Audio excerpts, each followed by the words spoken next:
outside and you're going to warm up with a nice hot dream right here on Katy Keene Cast. I'm Alex. I'm Justin. This polar vortex has got me locked in here. Yeah, we are having a real bottle episode going on here on Katy Keene Cast. And we're going to be talking about Katy Keene Chapter 5, Song for a Winter's Night. I'll just say before we get into it, this, in my mind, was the most emotional episode of the show so far. It was. Everyone's going through it. A lot of confrontations in this episode that I thought were really well handled, like nice nuance, but at the same time, they're being like bad friends and then great friends, right back to back. And I liked having this sort of episode right here. Like, there's a big thing that we're going to talk about at the end of the episode that happens that I think propels it forward probably through the rest of the season. Yeah. But as is, if you're going to do a bottle episode... And for those of you who don't know, bottle episode is like... It's when you drink a bottle of wine as you're watching it. But I knew it as vodka when I was coming up with biz. You're right. No, but it's you save budget a little bit. You shoot it all on one set. Here, everybody is trapped inside of the apartment because of this polar vortex. But it works. It works really well because it creates this pressure cooker of lies and secrets that are building over the past couple of episodes. Yeah. We've seen them be supportive friends, and now it all changes. Yeah. So with that out of the way, let's do a little bit of recap. First of all, there's Katy Keene. She works at Lacey's. Has a couple of people she works with there, including Gloria, who is in charge of the personal shopper department, and Francois, who is in charge of the window dressing department. And maybe a ghost, because he never interacts with anyone except for Katy Keene. Well, I actually have a theory about that I want to talk about at the end of the episode. Not about him being a ghost, but about what his purpose in the show is. Yes. So remind me about that. And there's a mean girl named Amanda who just does not like her. Katy recently broke up with her boxer boyfriend, K.O. Kelly, who does not show up this episode, but his presence is felt. And before the show started, her mom passed away rather suddenly. Was it cancer? Cancer, I think. Okay. She passed away of cancer, left her sewing machine and dreams and hopes of being a fashion designer. Other characters you probably need to know about. You always inherit your parents' dreams when they die. Kind of. Yeah, it's true. My father died, and all I got were his dreams about the 1950s. And those $50 million. And all his... that you started your podcasting episode. Exactly. He gave me his antique podcasting equipment. Oh, that was very nice. Yeah, look, it's working great. Yeah, well, debatable. So other characters you need to know about... Katy lives with Jorge Lopez, a.k.a. Ginger Lopez. That's her drag name. Jorge has come out to his parents, but has not come out as a drag queen yet. Yes. His parents own the building that they live in. They own the bodega downstairs. Yes. They own the apartment. Jorge lives with them, though, does pay rent, one assumes, and has Broadway dreams, though those don't get touched on too much this episode. Yeah, Broadway or off-Broadway, which is more appealing for him. Yeah, I mean, those are slightly more achievable dreams. Indeed. We, as our New York dreams, off-Broadway, we've conquered that. We have achieved Jorge's dreams. Yeah. Also, living in the apartment is Josie McCoy. Josie McCoy is starting a music career. Specifically, she has been tangling with a bunch of rich folks and all the Cabot family. There's Xandra Cabot, who is her antagonist. Xandra was, it turns out, not actually a twin with her brother Alex Cabot, who Josie has slept with.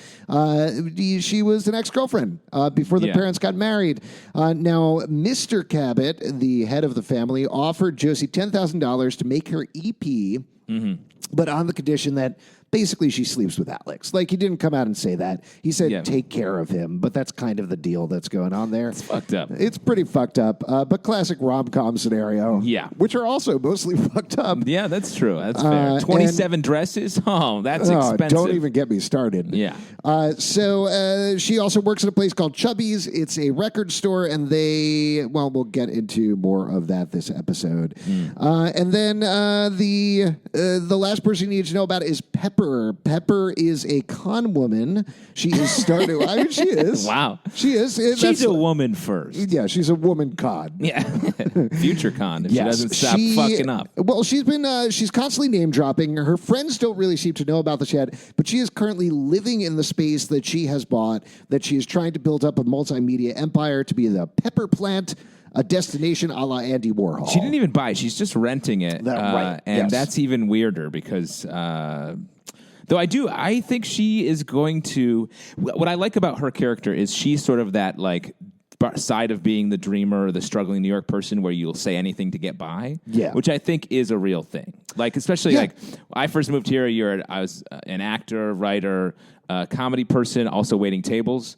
I was not honest to my restaurant about what I was doing or why I needed time off, elaborate schemes of calling in sick. There's a little bit of con person in the New York Dreamer. And I like that they sort of distilled that all into the Pepper character. I mean, most of the jobs that I had pretty early on, I was like, yes, I'm doing my job, but I was writing sketch comedy the entire time. And then we'd rehearse there after hours and, all sorts of other debaucherous things. Disgusting. You're a monster. Oh, God. Writing a sketch at work? What are you? When you were working Classic bad boy behavior. You are a bad boy. Let's get into the show. Things, as we mentioned, are pretty direct because it is mostly in this one space. And it starts out in the apartment with a fashion show. Everybody's doing it. Everybody's getting ready. She wants to get ready to apply to Parsons and needs a fleet of outfits she thinks to apply. Everybody has great outfits except for Pepper's. And we get a glimpse of not exactly a MacGuffin in this episode, but there's a box that was left by Katie's mom that she has never opened that's in her closet. She's never really had she's still sad and upset mourning her mother's death, and so she's never really had it in her to officially go through that box. Totally understand that, and I think this is really well used in this episode. Yeah, I agree. I mean, we'll get to the big emotional moments with that later, but there's also a nice moment. I like how Pepper's lies fall apart this episode. Yeah. Because starting right here, she says, oh, can't you get X designer to do a recommendation for me? And she's like, oh, well, of course you could do that, but you have Gloria Grenville who you work for. Why don't you just get her? Yeah. And I think it's pretty clear that she could not get this person, but her friends do not know that. Yeah, and I think Josie, I mean, she's mad at Pepper in this episode, but I think she's the one who's like, who is this? Why do you guys trust her? She sounds insane all the time. Yeah. So she's definitely the one that, from the jump in this episode, is ready to upend Pepper and her. She is. Well, the other thing that's interesting, I mean, getting back to like early New York friend groups, it's very much like elementary school in a way where you've all moved to this new place. And there's one liar in every friend group. And if you can't spot the liar, you're the liar. Oh, shit. But you move to New York, like you're instantly like, we are in this cabal. We are all friends together. Yeah. We are all in this. We're going to make it. We're the most important people. We're going to take over the world. You do rotate through people sometimes. Like there's a new person, you adopt them immediately, but then there gets to a point where either they stay a part of your friend group or it falls apart. And that's what Josie is at right now. Yeah, and I think this is well done in this episode. Like when I moved here, I was in different like sketch comedy groups. We actually first met as mortal enemies, I want to say. When we were... You made me bow to you at one point. That was other people in the group. Yeah. Alex and I were in two different sketch groups that were in a competition with a like 500. What was it called? Sketch fights? Something. No, I don't remember. It was some kind of something like sketch fights at this random comedy theater that since closed. And we were up. We ended up going into the finals. Our two groups went head to head, and then no offense, no dig here. We won. And you guys were a much more established sketch group. You guys were the sort of the giants there, and we were like young, scrappy. So it was all David versus Goliath. Definitely. I mean, that's how we told the story, especially when we won. We told the story as like two friends getting together. So nice. Oh, yeah. Nice to see friends. But equals. Some of the people in this sketch group were maybe a little overzealous, downright mean when it came to rubbing it in your faces. I was like, chill out. And I'm not friends with them anymore. Right. Well, I mean, also the host, though. Like, the host egged everybody on when they were like, bow, bow, when your group won. And we were like, all right, I guess guys on. Okay, this is terrible. But anyway, in this situation, we're both Peppers, I think. Yes, I think so. I think that's absolutely totally fair. But I do, to your point that made me tell that sort of weird story, is that, the people you fall into when you first move to New York, like one or two of them may remain your friends, but I think it's very rare that it's like we all are rising together. Because so many, and I think this episode does a good job of saying, everyone's going in their own direction, and you just happen to be together. And true friendships are harder to form. Well, and that gets immediately into it where you get the first sense of this polar vortex. A very theatrical wind blows in the background. Yeah. I loved how they leaned into that this episode as well, like just the stage atmosphere of the whole thing. It felt like a play. Yes. And even when every time the door would open, there was like a sound cue that it felt like someone a teenager was like, to the door wind. And they press a button. I love that. Like having a theater background, I love that. I hope people who do not have a theater background watching the show appreciate what they're going for in the sense, because it's so clear how they're doing it. Yeah. It's great. But what we get to here is that Josie says, I couldn't afford the cable bill. I don't really watch the cable anyway. She's working at Plunkin' and Chubby's. She's working at Plunkin' and Chubby's. Plunkin' and Chubby's. They should join together. Great law firm, by the way. Yes. But they say that was very Marcy of you, indicating there's this history there they don't really get into. And then we get there's only a couple of scenes that take place outside the apartment. Here we get Gloria looking through her designs and says, who are you designing for? A drag queen. Yeah. Pretty funny line, pretty pointed. Yep. But she's kind of right. Like, this is the thing that I like about Gloria. There's a lot of stuff I like about Gloria beyond Catherine Lanas's performance. Especially this episode. It's a good Gloria episode. Well, because she points out, she's like, you're designing a dress by dress by dress or outfit by outfit. You're not designing for the person. There's no idea there. You're hiding the Katy Keene. Yes. Don't hide the Keene. Don't hide the Keene. There's also another great moment right after that where she agrees. She says, listen, you need to make me a gown for this ball. Very classic fairy tale scenario. Make me a gown for the ball. And she does not tell her to let her take the measurements. Instead, she just passes her the measurements. Yeah. Very fun. Yeah. Gloria was so good in this episode. She, rather than just being mean, she sort of feels like she actually is liking Katy without ever saying it. She's just sort of being her mentor in a way. Yeah. Her slightly mean mentor. Her mean-tor. I guess is the way that's good. Did you just claim that? I did. I just claimed that. Mean-tor. And then we get another scene with Francois. They talk. Basically, he's like, trust yourself, and then sends her home so she can go work on the dress. Yeah. I'll just mention the thing now that I think about Francois. I think you might have actually mentioned something about this in the last episode, but Francois is the fairy godmother. Yeah. I think that's correct. That's what he is. Especially in this episode, he's like, go home and sketch. And to get at the end of the episode, there's a mystery set up with her mom that's connected to Lacey's somehow. And I think Francois knows something about that. Well, or is going to help her get towards that goal. I would guess that he has been told, like the mom knew Francois in some way. Do we want to jump ahead and just talk about this ending here since we're already talking about it? Sure. I mean, just this is like big spoiler for the end of the episode. Yeah. Assume you've watched the episode before this. It'd be crazy if you watched 10 minutes of the episode and then listened to 10 minutes of our podcast. No offense, but don't consume this that way. I listened to it during commercial breaks. Oh, God. And then stop. So sorry. Yeah, please don't do that. But at the end of the episode, she discovers this sewing machine that she got from her mom was a Lacey's sewing machine. Yeah. And she finds, what's the thing on it? It says, for Catherine, love LL. And she's like, what is happening?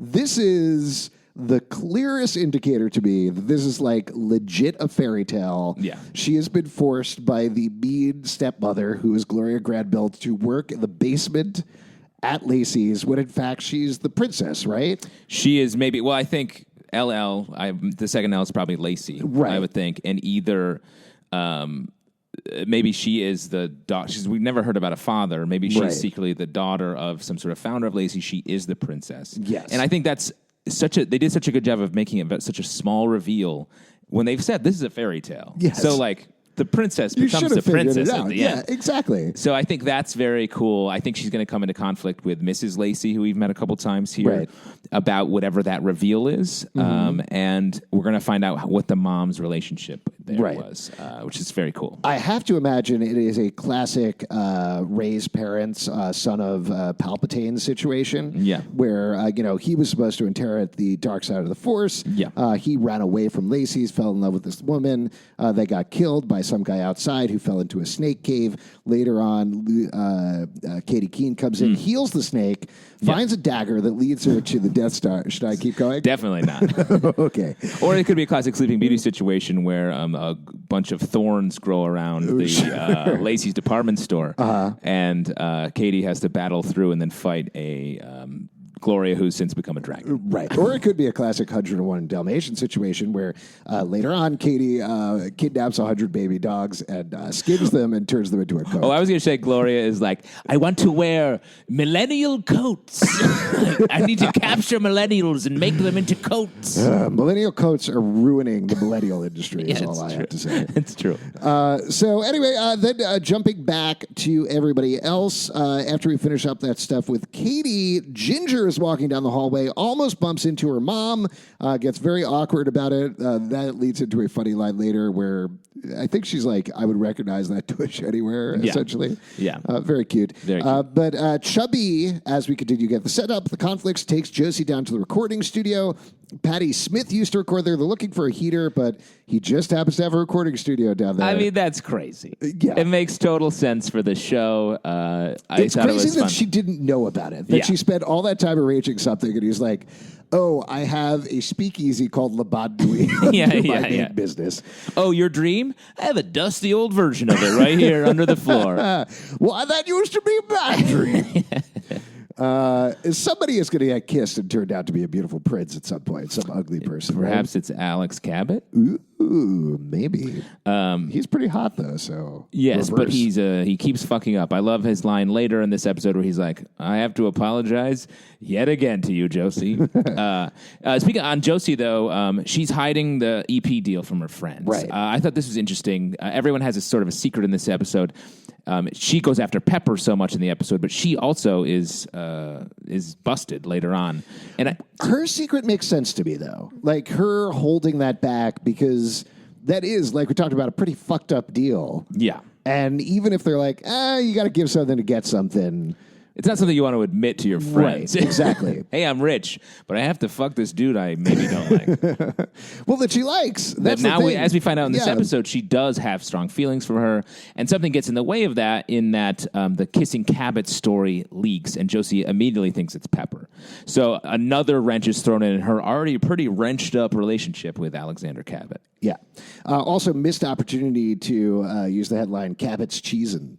Oh, yeah, that's good. You got to really be into cheese to know the brand of Cabot, which clearly you're a cheesehead, not in the football sense. Not in Wisconsin. Only in the actual cheese sense. Yes. Talk to me about cheese. That's a hell of a good thing you said. Ooh. That's an upstate cheese that no one knows about. Yeah, no, I know about You do. You went to I'm a college cheesehead. there. Yeah. Anyway, then back to the apartment for the bulk of the episode. Katie and Jorge in the apartment. It's freezing. He's worried that his mom saw him as Ginger, and she reveals she can't make a gown for his Aida number that he's going to do down at Molly's Crisis. She's too busy. She needs to make Gloria the dress, so you get seeds of the conflict between them. Let me just say on the weather tip that a polar vortex wouldn't actually shut things down. It's just very cold. Right. You're talking about, that's an L.A. understanding of New York weather.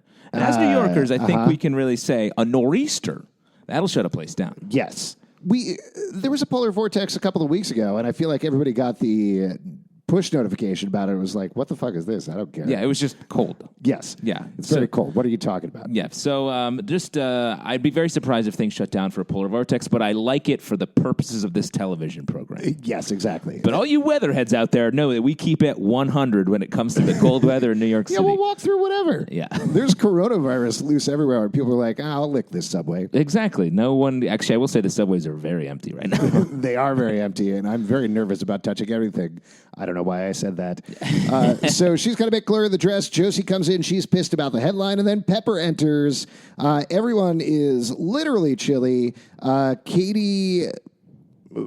Oh, right. Right. I wrote down a note and I didn't know what I wrote down. But Katie is watching this interview with Gloria. Yes.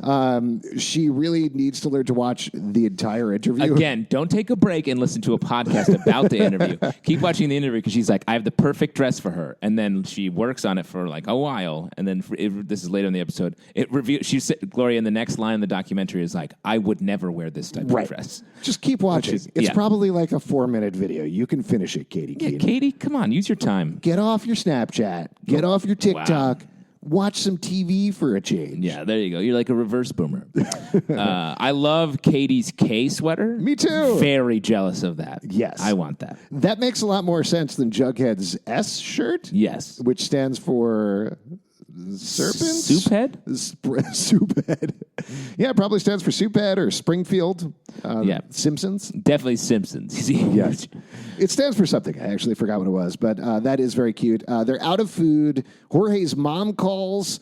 The Pepper goes to scout it out for him and goes downstairs, comes back with some honestly delicious-looking empanadas. They did. Oh, my God. I got so hungry. I know. But no sauce. Yeah. So another interesting conflict here. We talked about last episode that there was a remarkably nuanced take on Jorge's relationship with his dad. Yes. That his dad was accepting of his homosexuality, but still dismissive of his own good looks, of his own power as a person to get anybody handsome. Yeah. And here we get another nuance there, which is that his dad it apparently was a hard coming out for Jorge. And so, in fact, coming out as a drag queen would probably be a step too far. Yeah, he doesn't want to sort of risk damaging the relationship that he just feels like he's gotten back in good standing with his parents. And I feel like we're on the first step of this storyline, though, right? Yeah. Because that's got to come out at some point.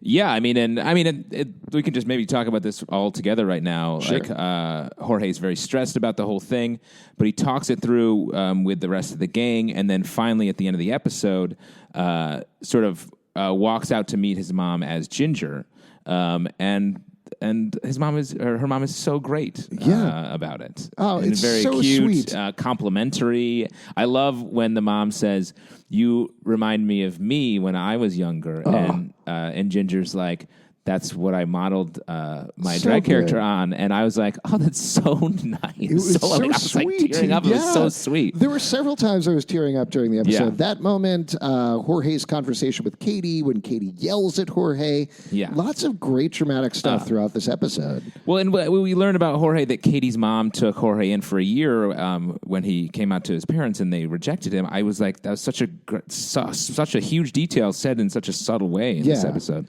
It feels like they've really put in the work on this show to come up with the backstory for the characters, and it's not readily apparent when you come in because they sent down the first 3 episodes, and I think a lot of the reviews are like, this is fluff. It's fun, but it's fluff. But I really do think like that's what the foot they wanted to put forward with it, that it is this pop, this bubblegum fairy tale. But now that they've got you there, now that they're in the 5th episode, they're really starting to dig into the characters and make them feel more. And like they all have real issues that they're in this episode specifically that they're like struggling with, getting over, moving past, together, confronting. Like, yeah, I agree. It's a fairy tale with some real, like a strong base in like a modern reality. Yeah. So jumping back into the storyline, Josie is digging hard into Pepper.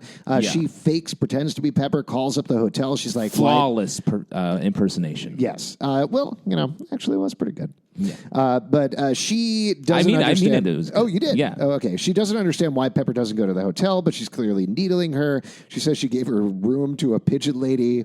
Yeah. That's the thing about Pepper. She doesn't just like lie to get past it. She lies big. She lies too big. Yeah. And that's what I think gets her. Josie's like, bullshit, you gave it to a pigeon lady. That's a story in Home Alone 2.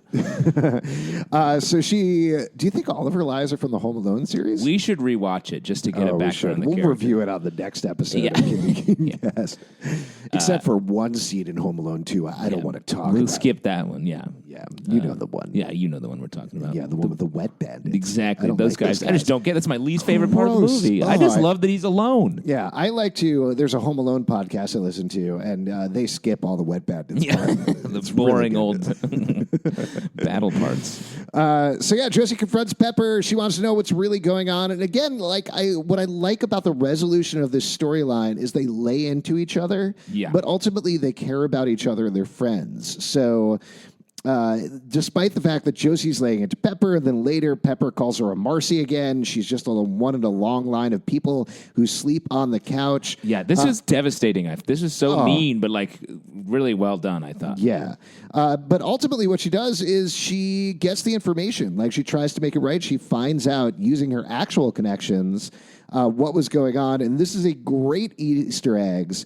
It turns out that the person who leaked the information about the Cabots was Tuxedo Sebastian, which is the cat from Josie and the Pussycats that Alexandra Cabot owns. Yeah. And Xandra is using that as a tip. So you don't get to see the cat.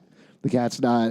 Clearly, the whole Archieverse, very against cats. Yeah. Same with Salem over on Chilling Adventures of Sabrina. Exactly. Cats should be cats. No talking. But she reveals it to her, and she also says her dad froze her accounts, which I don't know if that's true or not. Yeah. But this feels like a coming clean moment for both of them. Like, Yeah. it would be fucked up if she was like, all right, let's open up and be friends. Right. And here's some more lies about my life. And there's also another interesting detail. Josie says that her mom doesn't approve of her coming to New York, which we, of course, know is Sierra McCoy. Yeah. And she's probably showing up later on this season. I thought that was interesting. I thought that was surprising because we know her dad doesn't really approve of her a lot of the time, but her mom always seems to support her no matter what. So I'm curious to find out more about that. Yeah, and I bet we'll get that backstory. Yeah. And then the main bulk of it is the Katy storyline. She is losing it throughout. She rips up the idea dress for Gloria's outfit. Well, this is after Jorge breaks her mom's sewing machine. Right. Because Katie's distracted. She's sketching in the bathtub, which is not a great place for pencil and paper, Right. In my experience. But this sewing machine is so important to her, and Jorge takes it upon himself to try to fix his dress, breaks it. Katie's super mad. Alexa helps. Yes, this is great. Another great product integration. Yeah. This, so then, like you're saying, Katy rips up the Aida dress to make Gloria's dress. When she then shits on the fit and flare dress that it was Katie's first design choice. Jorge fails at getting the sewing machine, and I like this because I was like, no, you guys all have to solve this together. The outside world, we're ignoring this episode. There's nothing for it. This episode's about you guys all dealing with your stuff. And the way that they get it back together, Jorge can't get another machine. He tries to get another machine for her. It's too cold. Everybody is closed. So he dresses up a drag as Ginger, and they perform a number for Katy from Aida, My Strongest Suit. I believe that's what it's called. Very cute, very fun. This worked a lot better for me than the group number the last episode. Yeah. Just because of the nature of the episode, I think. Yeah, no, I think that's true. And the fact that it was like, well, yeah, they're trapped inside, so like they have time to sing and do a little song. Yeah, the other thing this made me think of, like, just because it was so surprising to see them suddenly do a choreographed number, the last episode is...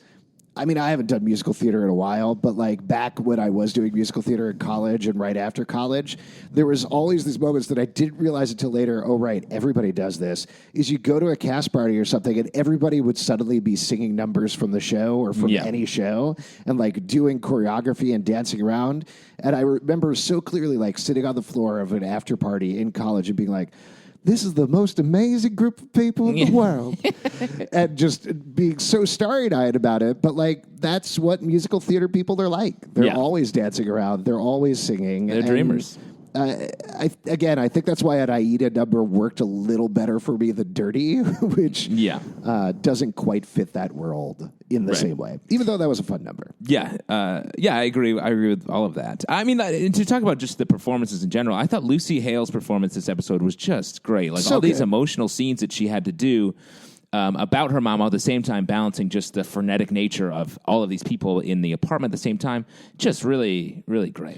Yeah, it was we've seen her go through a lot over the course of these episodes, but this was definitely the one that like let her stretch her acting chops the most, which was nice. And in particular, in the next scene where Jorge says, may I approach the bed, tries to talk to her, but Katy is angry, and she's angry not just at Jorge, but that her mom left her. Yeah, by dying. Yes, by dying, but like that's such a true emotion. Yeah. The thing that you don't really say aloud, and... it's very sad. And then Katy tells Jorge the thing that spurs Jorge on to come out as Ginger to his mom is, he says, coming from someone who wishes her mom was still around, that he should tell his while she's still there to understand it. Yeah. Which I thought was really sweet and sad. And right off of that, Jorge tells Katy it's time to open her mom's box. Landslide starts playing, which is unfair. Yeah, that's just like, a devastating song choice. I'm already sad. Yeah. Enough already. A slowed down, more emotional version of Landslide? Yes. And Katy cries as she's looking through the memorabilia, and she discovers there's fabric in there. Yeah. And they're like, hey, rather than saving that fabric, why don't you use it to make your strongest suit. And rather than the sewing machine, they all work together to sew together the dress for Gloria. It's very sweet.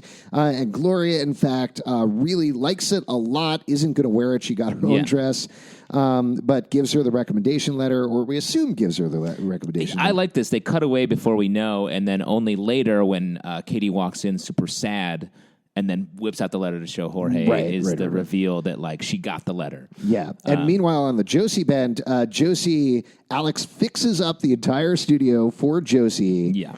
She tells him that Xandra leaked the story, and she makes a spur-of-the-moment decision to kiss him, which clearly is, like, taking the money, sealing the deal. This is definitely going to rom-com it up in a couple of episodes' time. Yeah. No doubt in my mind. And we also get a nice moment. Jorge does something special for Katy, gets his grandmother's sewing machine, sets it up in the apartment, and that's where we get the Lacey's reveal underneath her mom's sewing machine. Yeah, I loved all this. This was one of, I mean, I know there's only been 5 episodes, but this is one of my favorite episodes so far, for sure. Yeah, I agree. So much happened in such a contained way. And I think the real lesson here is that polar vortex, cold weather makes you honest. Ooh. Warm weather makes you lie. Oh, That's why you go to Florida. Yeah. Now, we haven't done a lot of New York truths this episode. Before we wrap up here, and I know this was a quicker, shorter episode, but let's... what New York truths should we talk about? What's appropriate? A New York truth in this episode? Yeah, or something like about New York. Should we talk about, like, coldest days? Well, I will say... let's talk about coldest days. Snowy days. Well, I will say snowy days are a little bit better because when it truly, like, when New York gets dumped on with snow, everything does shut down. Yeah. And it's like a free day. There have been so many a couple magical days I've had where everything was shut down, didn't have to work or anything, and you just go, bars open. This is in Brooklyn specifically. Bars open, everyone walks through the snow, bar, hangs out. I was in the bar that I used to bartend at for many years. The night, this is warmer weather, the hurricane came through, and we all stayed there until it was like, well, we should leave. This is too dangerous. But there is that sort of like, you're in one place, there's something crazy happening, and it does get everyone to get out of their comfort zone a little bit, open up, and get into stuff. Yeah, I mean, I definitely feel that. Like, it's like we were saying, people in New York are not afraid of anything, and they, as much as, like, you hear people talking about, oh, coronavirus, I'm just grabbing so much water, I'm getting ready to be quarantined inside of my house. Most of the time when it is an epic snowstorm or tornado, rare time a tornado tears through or anything like that, people definitely grab all the goods and then they're like, oh, is it over? Okay, time to go to the bar. You know, time to go out, time to go, like, sledding with my kids in the park or whatever you're going to do. I remember when there was the big blackout a couple of years ago. Oh, yeah. It's great. Everybody was like, oh, the power's out? Okay, time to start playing music in the streets. Let's do this. Yeah. Here we go. I got to cook all this food and drink all this beer in my fridge. It was amazing. Yeah. I walked home in utter darkness. Everybody was having a great time on the street. Those are kind of like the best days in New York. When you realize that myth of the rude New Yorker, sure, there's rude people, but it doesn't really exist. Like, everybody is more than happy to relate to each other all the time. Yeah, and especially when something out of the ordinary is happening, like weird weather or anything that gets people out of the, like, routine. That's when New Yorkers are like, yes, it's like snow day. Let's all get crazy. Everyone is, and that's when that New Yorker vibe of, like, we're all in this together really is at its best. Yeah. So from us and the New York Tourism Board, come on down anytime. We'll show you around to the sites. The Empire State Building, Times Square, Chubby's Studio, Plunkin' Donuts. We should run a Katy Keene tour. That would be very fun. It'd be tricky to some of the fictional places will be hard to... This is, you got Macy's, you got Washington Heights. We did drive through Washington Heights the other day. We were like, Pete specifically was like, who's not here this episode, but Pete was like, is that where the lighthouse is? Are we passing by the lighthouse now? And I looked for it, but I couldn't find the lighthouse. Yeah, no, I don't know. Yeah. We did see another lighthouse on the top of a building, I want to say in North Queens, heading toward the Bronx. Yeah. But on our weekly tour of New York, we survey all of the city. Right. We got to make sure everybody's okay. We got to make sure Katy's spots are okay. Yeah, Katy. We're preserving Katy's legacy. Right. Ever since that incident where her ring got stolen, we're constantly stalking pizza places. Yeah, we're like vigilantes. We're vigilantes for fictional things that will never be real. Yes, absolutely. If you'd like to support this podcast, patreon.com/Comic Book Club. Also, we do a live show every Tuesday night at 7 p.m. at the People's Improv Theater Loft in New New York, come on by. We'll definitely chat with you about Katy Keene. Socially, we have a bunch of Riverdale outlets where we also put up Katy Keene stuff. We have at Riverdale Dark on Twitter, at Riverdale After on Instagram, at Riverdale After Dark on Facebook, comicbookclublive.com for this podcast and more, iTunes, Android, Spotify, Stitcher, or the app of your choice to subscribe. On iTunes in particular, if you could leave us a comment, that would be great. And remember, like the snowflakes that fall down, every dream is individual and every dream is special. Wow. Let's rewind that and listen to that again tonight. Put it out on a t-shirt. Tuck me in. Yeah.